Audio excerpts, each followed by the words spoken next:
Me da muchísimo gusto saludarles. Estamos aquí en Converso, voces compartidas, propuestas educativas que se orientan a transformaciones profundas para el bienestar comunitario. Y pues el día de hoy estoy muy contenta porque nos visita Francisca Molero Rodríguez. Doctora, gracias por estar aquí, gracias por toda su valiosa aportación y su valiosa labor para poder también tener toda esta visión, porque pues justo estamos en este mes donde hablamos de las violencias, de la eliminación de la violencia contra las mujeres, el mes de noviembre, y pues para mí era muy importante tener este conversatorio con usted.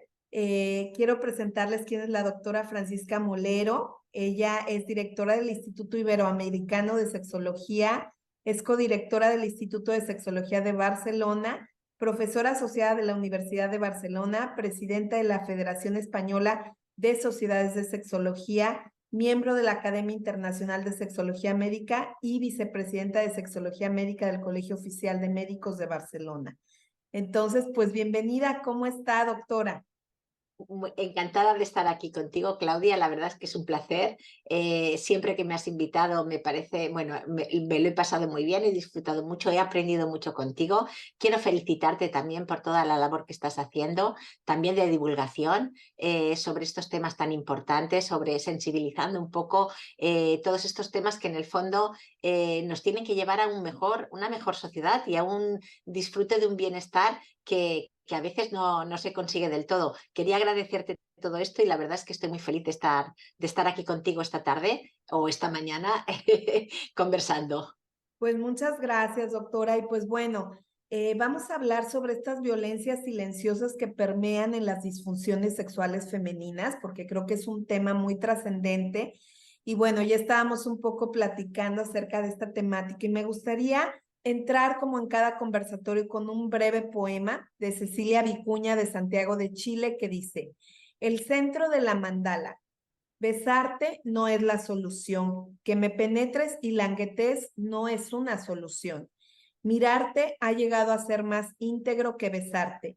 Un beso es poco para mí, un coito es demasiado poco. Un coito no sabe contener, ni expresar, ni satisfacer mi sentimiento de ti.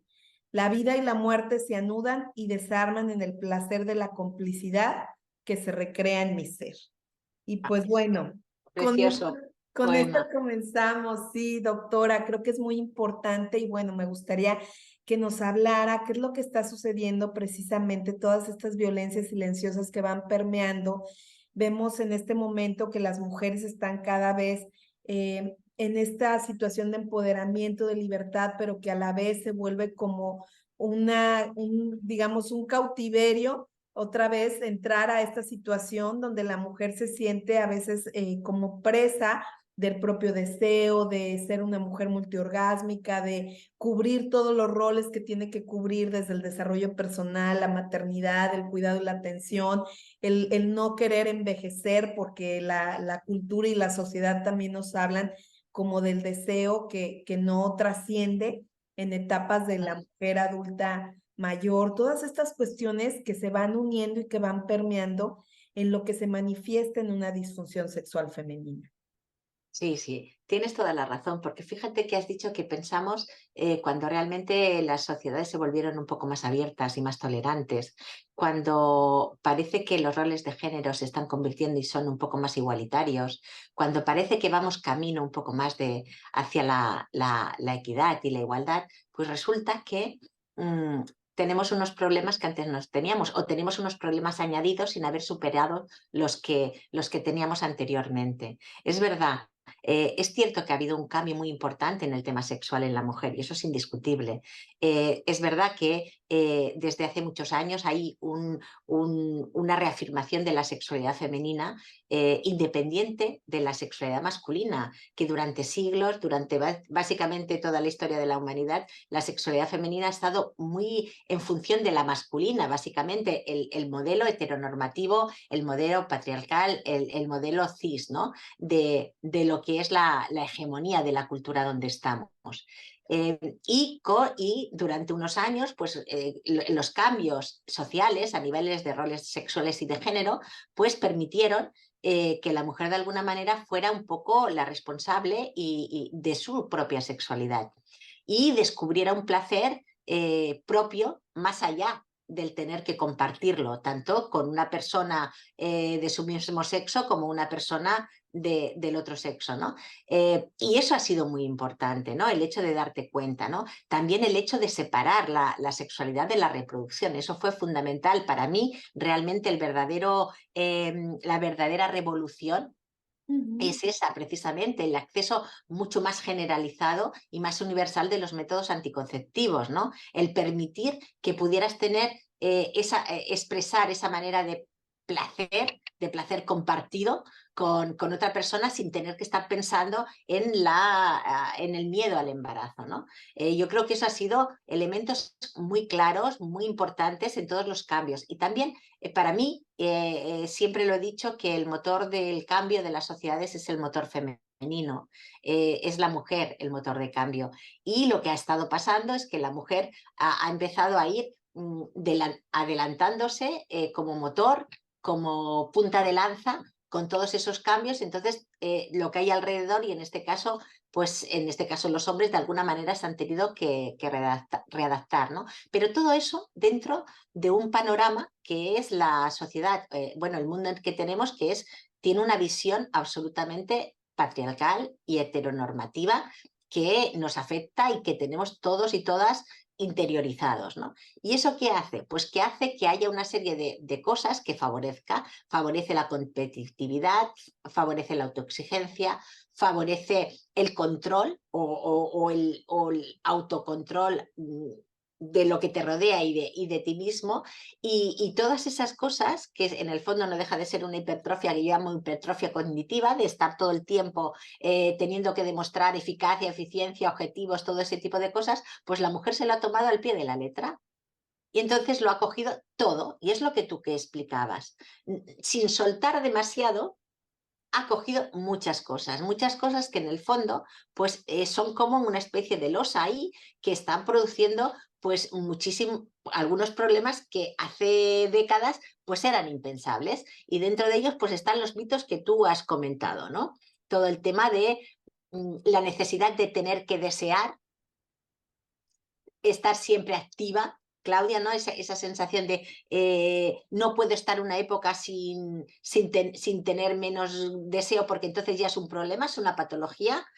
Si no tengo ganas, ya estamos hablando de que tengo un problema de un trastorno de bajo deseo sexual o un trastorno de la excitación y del interés. Si un día pues no llego al orgasmo, pues resulta que también tengo un problema y además es lo que tú decías, tengo que ser multiorgásmica y por qué yo no soy multiorgásmica y las otras sí, y por qué además yo no tengo eyaculación y las otras sí, y además porque yo no me sé estimular el punto G y tal. Es decir, además es que como estamos en una sociedad absolutamente mercantil, que lo que prima es el comprar y el consumir, pues claro,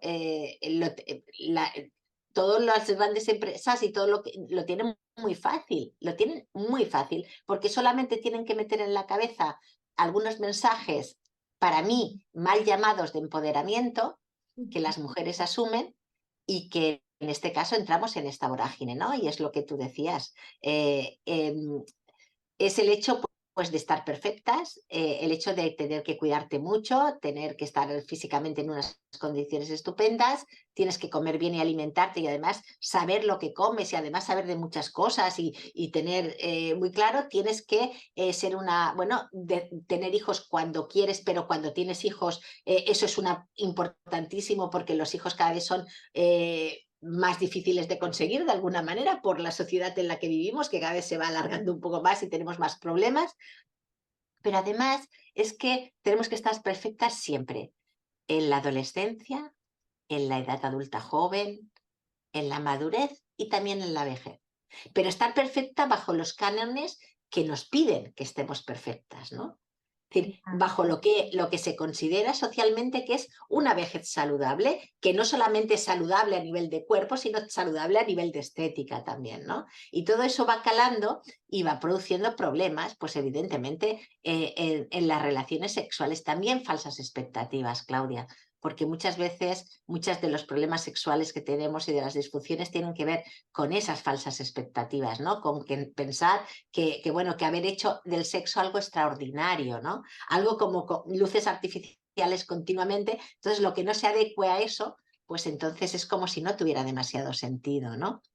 Claro, maestra, creo que es súper valioso estas aportaciones que nos comenta, porque definitivamente son estos estándares que a veces van permeando y que van generando estas disfunciones sexuales femeninas. Y un poco como para clarificar a la gente que nos está viendo, me gustaría si nos pudiera como platicar cuál sería como esta clasificación ¿Mm? cuando hablamos de disfunciones Sí. sexuales femeninas y sobre Ujú, todo cómo se van viendo permeadas precisamente por diferentes motivos, como ujú. son todos estos estándares, como es el sistema patriarcal, la cuestión cultural que nos va afectando nuestra vida utilitarista y consumista, ¿no? Toda esta visión que va Ujú. permeando en estas disfunciones. Sí, mira, cuando hablamos, hablamos de disfunciones sexuales, yo siempre digo que las disfunciones sexuales son aquellas alteraciones de cualquiera de las fases de la respuesta sexual que duran un tiempo determinado, no aparecen y desaparecen, sino que duran un tiempo normalmente mayor a 3 meses, pero que además nos producen una cierta angustia personal y nos interfieren en las relaciones con los demás. Este sería el concepto general de lo que serían las disfunciones sexuales. Y dentro de las disfunciones sexuales hay diferentes clasificaciones. Como bien tú sabes, hay algunas, en realidad, últimamente de las que se hablan, la clasificación quizás más conocida es la del DSM-5, que es en las que nos basamos. El DSM-5 es el manual de trastornos psiquiátricos que ojalá alguna vez saquemos de ahí a las disfunciones sexuales porque no son problemas psiquiátricos, pero bueno, empezó ahí y ahí están catalogadas y nos hablan, por ejemplo, cuando hay problemas de deseo, en el DSM-5 hablamos de trastorno del interés y de la excitación sexual. Y aquí me parece interesante, luego las iremos definiendo, pero una sería el trastorno del interés y de la excitación sexual. Luego estarían los trastornos del orgasmo. Y luego estarían los trastornos del dolor genitopélvico, que van desde el vaginismo a la dispareunia. Y ahora vamos a analizarlas un poquito y vamos a entrar en lo que tú comentas. Fíjate, cuando hablamos del trastorno del deseo, que sería el trastorno del interés sexual y de la excitación, aquí hay un tema muy interesante, a mi modo de ver, que también en el fondo es una discriminación hacia todo el tema de la sexualidad femenina, como muchas de las que tenemos. Fíjate que siempre, o todavía sigue vigente esa idea de que las mujeres con el tema sexual somos fundamentalmente emocionales, mientras que los hombres son fundamentalmente cuerpo y orgánicos. Entonces, claro, eso que parece tan simple tiene unas repercusiones a nivel de la ciencia y a nivel de la clínica. Porque, claro, cuando un hombre tiene un problema de erección, por ejemplo, estamos hablando de un trastorno de excitación. Y muchas veces ese problema de erección, aunque haya factores psicológicos asociados, porque evidentemente en cualquier problema, en cualquier patología, siempre hay factores psicológicos asociados, pero por ejemplo, una disfunción eréctil, un problema de erección en un hombre maduro, siempre cualquier profesional va a pensar que hay un problema orgánico que hay que descartar, que por ejemplo hay una diabetes o hay una hipertensión y por lo tanto se le hacen toda una serie de pruebas y se le reajusta el tratamiento y se le investiga. En el caso de la mujer, como tenemos esa idea de que la mujer básicamente es emoción y sentimiento, no se tienen en cuenta estas cosas y embriológicamente somos iguales, hombres y mujeres. Es decir, que si, por ejemplo, la hipertensión, la diabetes, los problemas de colesterol afectan la parte vascular y eso tiene una influencia a nivel de la excitación sexual, eso ocurre exactamente igual en el hombre que en la mujer. Pero en la mujer no se tiene en cuenta. No se tiene en cuenta para nada. Entonces, una mujer cuando llega y dice, es que no tengo ganas de tener relaciones, siempre pensamos en lo mismo. Pensamos siempre pues porque está cansada, porque está deprimida, porque tiene problemas de pareja o porque no acaba de funcionar. Y pensamos fundamentalmente en esto. Nos sorprende cuando, por ejemplo, esa mujer nos dice, no, no, pues hombre, estoy cansada como todo el mundo, pero no, con la pareja me llevo bien, pero es que últimamente pues es que no tengo ganas y además es que no siento lo mismo. Es decir, a poca gente se le ocurre pensar, o a pocos profesionales, cada vez más afortunadamente, se les ocurre pensar que eso a lo mejor es porque también tiene un problema de colesterol, de diabetes o de hipertensión, y que eso le está afectando la parte vascular, y que a lo mejor las sensaciones genitales son más débiles, y por lo tanto eso significa que le cuesta mucho más excitarse, y como le cuesta más excitarse, pues cada vez tiene menos ganas de ponerse a tener relaciones. Pero además, ella, como ella no lo sabe, se autoexige, se autopresiona, porque piensa, siempre se echa la culpa, porque piensa, ¿cómo es posible que yo no tenga ganas de tener relaciones si tengo al lado a lo mejor a una pareja, si la tengo, que es muy buena persona, que me cuida, que me quiere? Pobrecito. Esto sí es una pareja heterosexual, ¿no? Pobrecito. Es que en realidad, ¿cómo es posible, no? Es la culpa que siempre está muy presente. Y precisamente esta autoexigencia hace que se ponga a tener muchas veces relaciones sin que estén las condiciones adecuadas y por lo tanto el resultado no es positivo. Y eso lo que hace precisamente es provocar que cada vez se eviten más las relaciones y que cada vez haya más sentimiento de sentirse mal y de cierta culpabilidad. ¿Vale? Entonces, ¿qué quiero decir con esto? Quiero decir que fíjate que cuando hablamos de violencias también está el tema de la discriminación también científica, Claro. de la discriminación también de no atender de la misma manera, pensar que los hombres y las mujeres somos tan diferentes que las mujeres no tenemos cuerpo. Fíjate que se conoció muchísimo antes todo el pene que el clítoris. De hecho, todavía hay cosas que no conocemos del clítoris. Del pene se sabe todo y son dos órganos que son muy similares.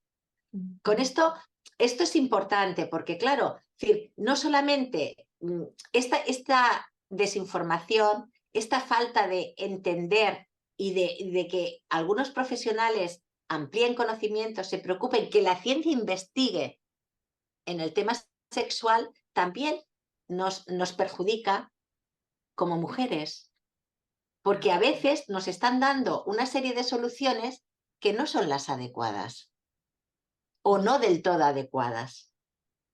Y esto me parece importante, ¿vale? Y con el tema del deseo es lo que tú dices, es la sensación de ganas de desear. Muchas veces no es que la persona, la mujer, tenga poco deseo, es que a lo mejor tiene menos deseo que su pareja.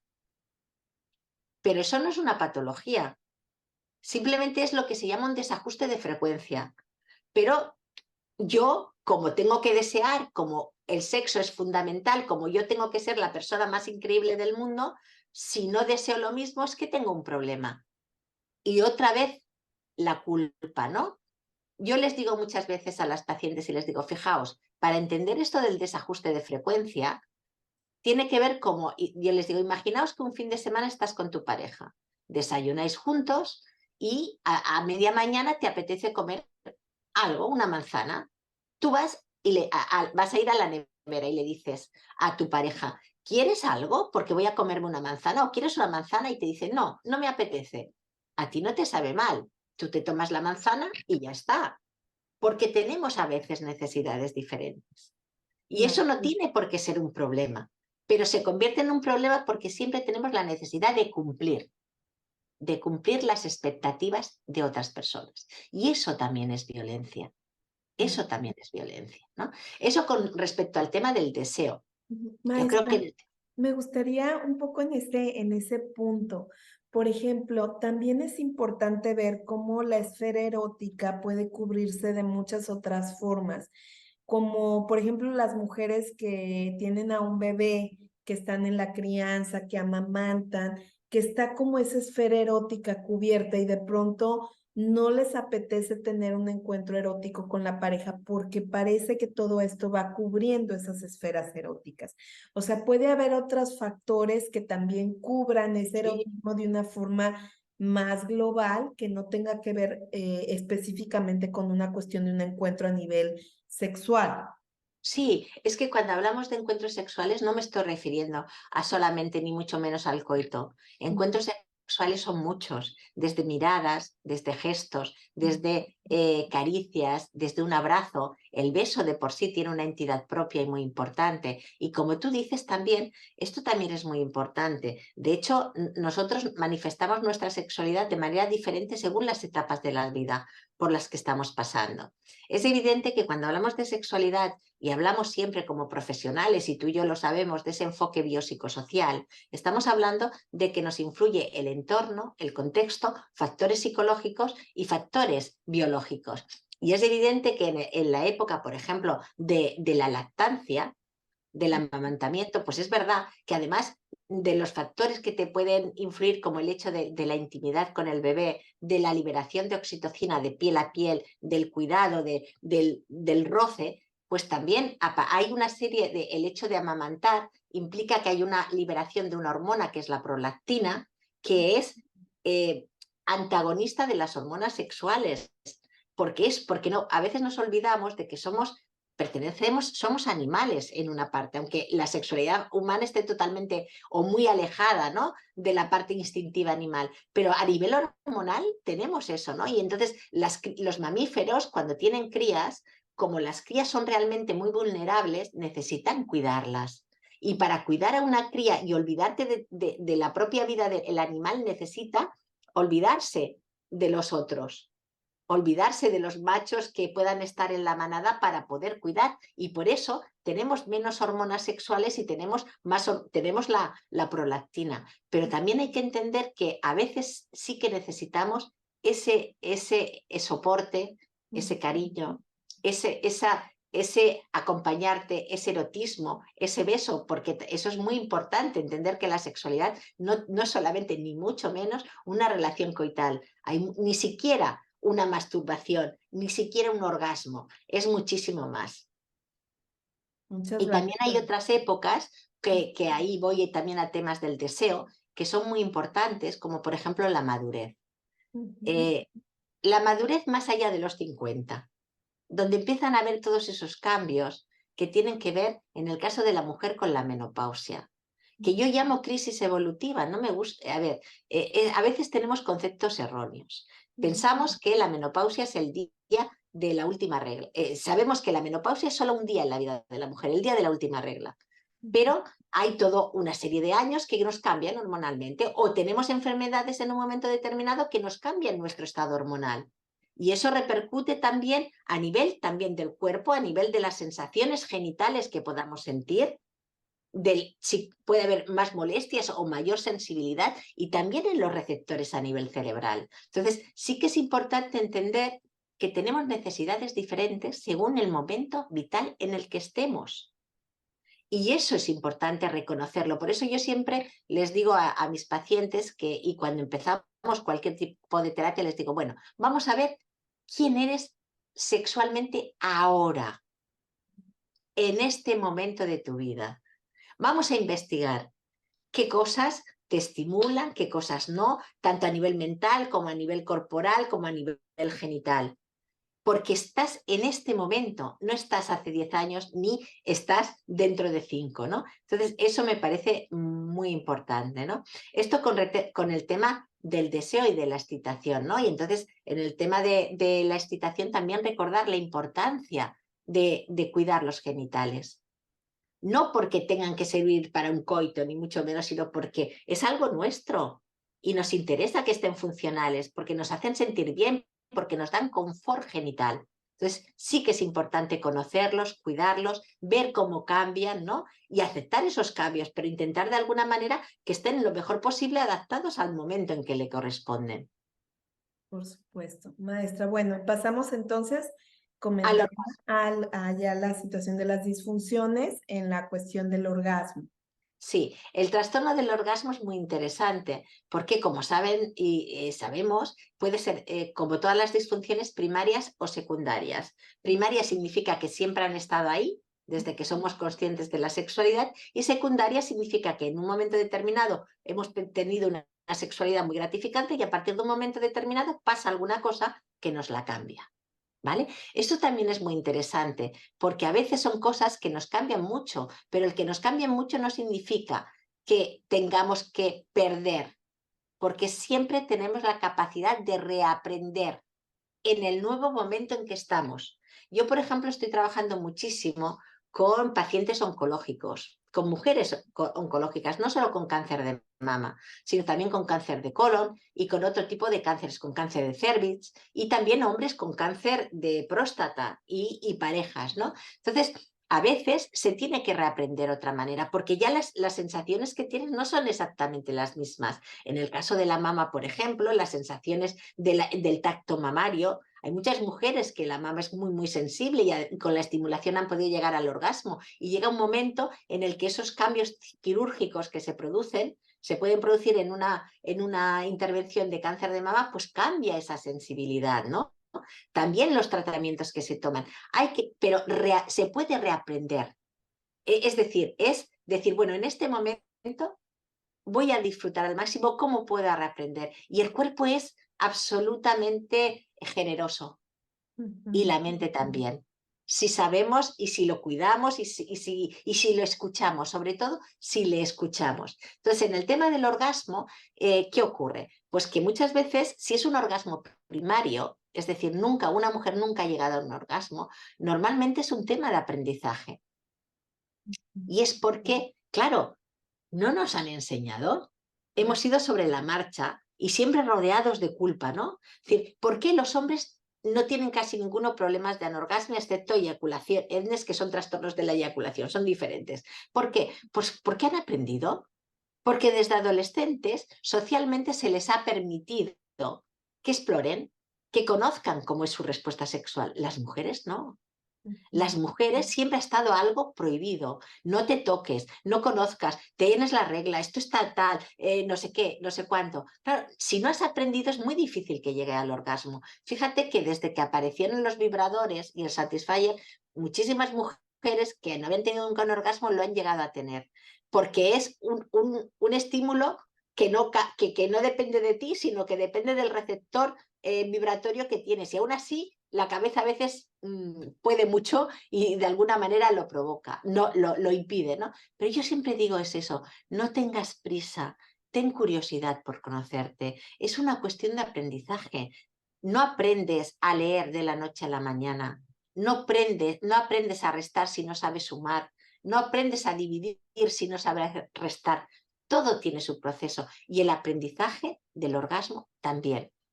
Otra cosa es el orgasmo secundario, que es cuando de repente dejas de tener. ¿Y normalmente cuándo ocurre?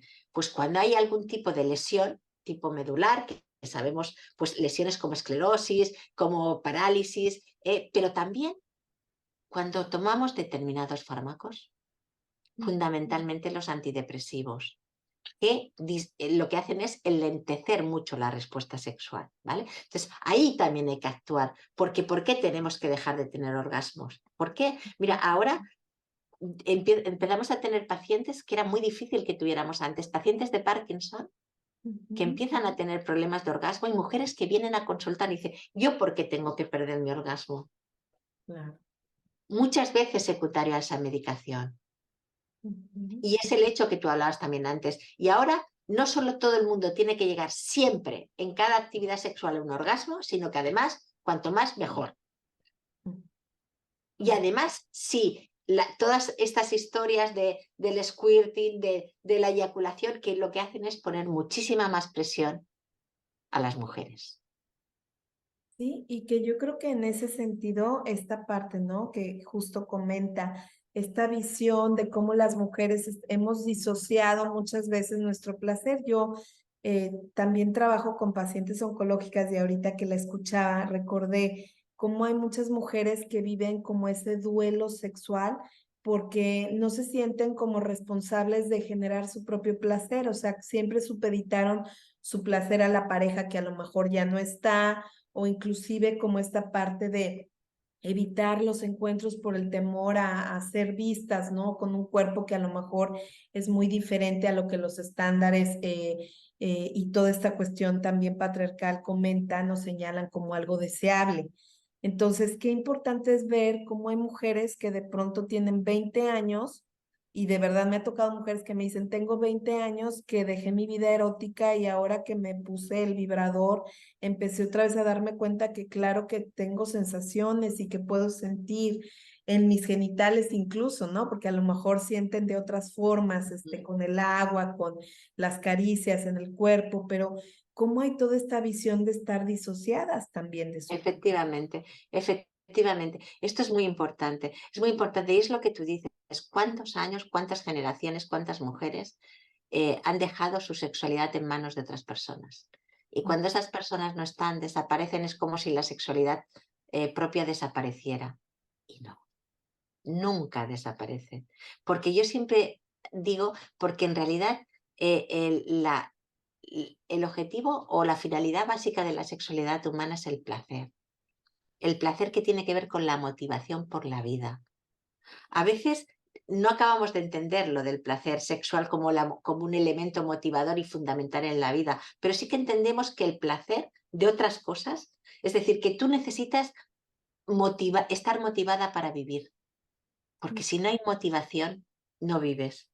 Y precisamente el placer, y de todos, el placer sexual es el que te permite darte cuenta de que eres un ser sexual, que eres un ser que puedes disfrutar con tus propios recursos. Y eso es muy importante. Claro. Maestra, y bueno, pasamos al tercer tipo El tercer tipo es un tema que tiene que ver con el dolor y está desde el vaginismo hasta la dispareunia. El vaginismo también puede ser primario o secundario. Cuando es un vaginismo primario, estamos hablando básicamente de una fobia. Ujú. ¿Una fobia qué significa? Significa que de alguna manera se ha condicionado la actividad sexual y fundamentalmente la penetración en este caso con un peligro para la persona. Entonces el cuerpo, el ser humano cuando se encuentra en peligro, lo que hace es desconectarse de la parte racional y protegerse. Entonces, en el vaginismo primario es lo que ocurre. Las mujeres con este tipo de disfunción sexual quieren tener relaciones coitales, no entienden por qué no pueden tener relaciones con penetración, no entienden a veces por qué no se pueden poner un Tampax o una copa menstrual, no entienden por qué son diferentes a las demás personas si quieren estar con esa persona, si quieren compartir sexualidad y quieren a lo mejor tener hijos. Entonces, ¿por qué no pueden? Y no pueden simplemente porque hay muchos factores que pueden llevar al vaginismo primario, pero básicamente lo que ocurre es que se ha condicionado la respuesta. Se ha producido una fobia en el que ante la sensación de una penetración automáticamente se desconecta la mente racional y el cuerpo se protege. Y esto es muy importante porque el tratamiento es totalmente distinto. Es distinto a cuando es una dispareunia. Porque el tratamiento de un vaginismo primario lo tienes que tratar como una fobia, trabajando en la desensibilización sistemática, ¿no? Entonces, fíjate que yo es un tema que he trabajado muchísimo, los vaginismos, mucho, los primarios y los secundarios. Los secundarios a veces aparecen ante determinados traumas que pueden ser de tipo de agresiones Ujú. muy directas o simplemente, por ejemplo, problemas de sustos, exhibicionismos, abusos. Es decir, pueden producir un vaginismo secundario, pero a veces pueden ser traumatismos de tipo físico, como por ejemplo la episiotomía o un parto muy traumático o un tipo de patología importante a nivel genital que te produce un efecto, un proceso traumático que puede acabar en un vaginismo, en la imposibilidad de tener relaciones coitales con penetración porque realmente entra una sensación de angustia, de ansiedad, de taquicardia, es una sensación realmente que imposibilita. ¿Cuáles son las causas del vaginismo primario? Pues muchas veces, fíjate que yo en ello, ya te digo que he estado trabajando muchísimos años, y yo hace como 20 años o más veía que siempre había como un episodio de agresión. La agresión sexual estaba como en la parte más importante de los factores que podían producir un vaginismo primario. Pero en los últimos años no es así, al menos en la población que yo tengo. En los últimos años el vaginismo primario está más asociado Ujú. al miedo al dolor, al desconocimiento del propio cuerpo, al pensar que la vagina no puede con un pene que imaginamos tan grande. Y fundamentalmente eso es lo que provoca precisamente la fobia. Eh, en este caso, ya te digo, podemos pasar luego al vaginismo secundario, que hemos dicho que puede ser vaginismo secundario o también dispareunia. La dispareunia y el vaginismo son dos cosas diferentes. El Ujú. vaginismo es la imposibilidad de tener relaciones sexuales con penetración vaginal, aunque hay mujeres que pueden tener sexo oral, pueden tener masturbación mutua, pueden disfrutar sexualmente de otras prácticas sin problemas, pero no pueden tener relaciones con penetración. La dispareunia es dolor a la penetración, es decir, me molesta, me duele, pero puedo llegar a tener penetración.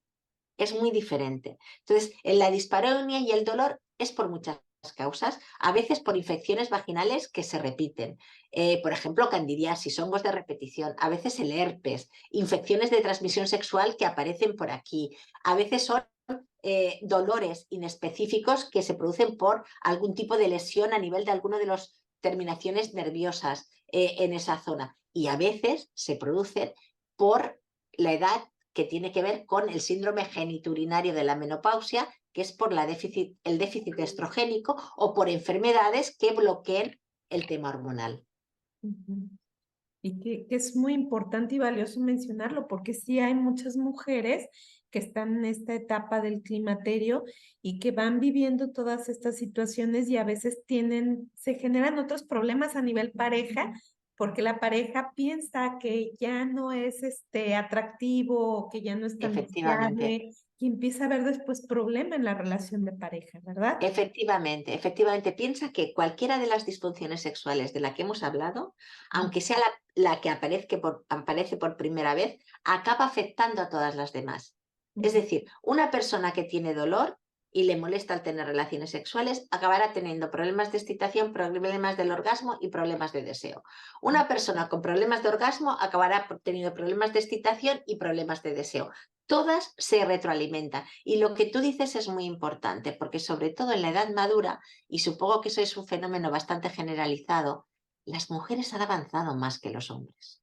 Ujú. Han avanzado más en el conocimiento de salud, en el conocimiento sexual. De hecho, hablan mucho más de sexo entre ellas. Hablan de otra manera diferente a como habla el mundo masculino. Y precisamente ese poder hablar, ese poder consultar, hace que a veces la pareja que tienen al lado no la siga y realmente se sientan mucho más inseguros a nivel sexual, pensando que realmente lo que tú has dicho, que a lo mejor la mujer ha avanzado o tiene en la cabeza a otra persona o ya no le resulta atractivo, y eso sí que les produce muchísima inseguridad y puede acabar con problemas de pareja, evidentemente. Sí, maestra, pues le agradezco muchísimo y sobre todo, bueno, como que nos dejara una conclusión este programa, también lo ven muchos profesionales de la salud, sexólogos, médicos, educadores, y maestros, y me gustaría, y maestras también, me gustaría que pudiera dejarnos como una conclusión, Ujú. cerrando en torno a esta visión integral que tendríamos que tener, ¿no? Dentro de este trabajo también clínico. Ujú. Sí, yo creo que una de las cosas claves para mí es que el disfrutar de una sexualidad placentera, satisfactoria, es un derecho humano. ¿Y eso qué significa? Significa que si alguien está en un proceso en el que tiene un problema sexual y tiene una disfunción sexual, es importante abordarla, es importante ayudarle, es importante acompañarla para solucionar el problema. Siempre desde el punto de vista de un enfoque, como tú bien has dicho, biopsicosocial. Y ahí voy. Los factores sociales son muy importantes y los entendemos y vemos cómo nos están influyendo. Sabemos que cuando tenemos un problema, tenemos dolor, los factores psicológicos son fundamentales porque evidentemente nos afectan, porque no los podemos separar. Y también los biológicos. No nos olvidemos que las mujeres tenemos cuerpo también. No nos olvidemos que las mujeres tenemos sistema vascular, sistema endocrino, sistema neuronal, y que eso también puede afectar en los problemas sexuales. Por lo tanto, hagamos un abordaje integral de verdad y sobre todo a las personas que no son profesionales y que nos están oyendo o a los profesionales que en algún momento podamos tener disfunciones porque no estamos exentos de ellas, por mucho que los abordemos, decir que siempre, siempre hay posibilidades de readaptarse, de reaprender una manera de relacionarse sexualmente y conseguir una respuesta sexual satisfactoria. Eso es importantísimo. A veces los mayores enemigos somos nosotros mismos en cuanto a no querer o no entender que estamos en otro momento. Claro, pues muchas gracias, maestra. ¿Dónde la contactamos? Si nos deja una red o un sitio donde Sí, podamos yo buscarla. os dejo, si me buscáis en Instagram, es doctora Molero Francisca, y si me buscáis, tenemos una web, que es la web del Instituto Iberoamericano de Sexología, que es, bueno, las 3 W, insexive.com. Muchísimas gracias por haber participado en este conversatorio y bueno, no olvidemos en este Día Internacional de la Eliminación de la Violencia contra la Mujer, pues que es importante hablar también de estas violencias que son silenciosas pero hacen mucho ruido y también pueden desembocar en otro tipo de problemáticas, no solo en una disfunción sexual femenina, sino también en problemáticas a nivel pareja, a nivel relacional. Entonces, pues estemos conscientes de todo ello y gracias, maestra, por venir a traernos su valiosa experiencia y su calidez a este converso. Gracias, Claudia, por invitarme. De verdad que es un placer y un abrazo enorme para ti. Gracias, un abrazo. Nos vemos muy pronto. No olviden vernos en Converso cada jueves en vivo, programa a la 1 y también en estos videos especiales de conversatorios que se ven en el canal de YouTube Claudia Hernández Madrigal. Muchísimas gracias.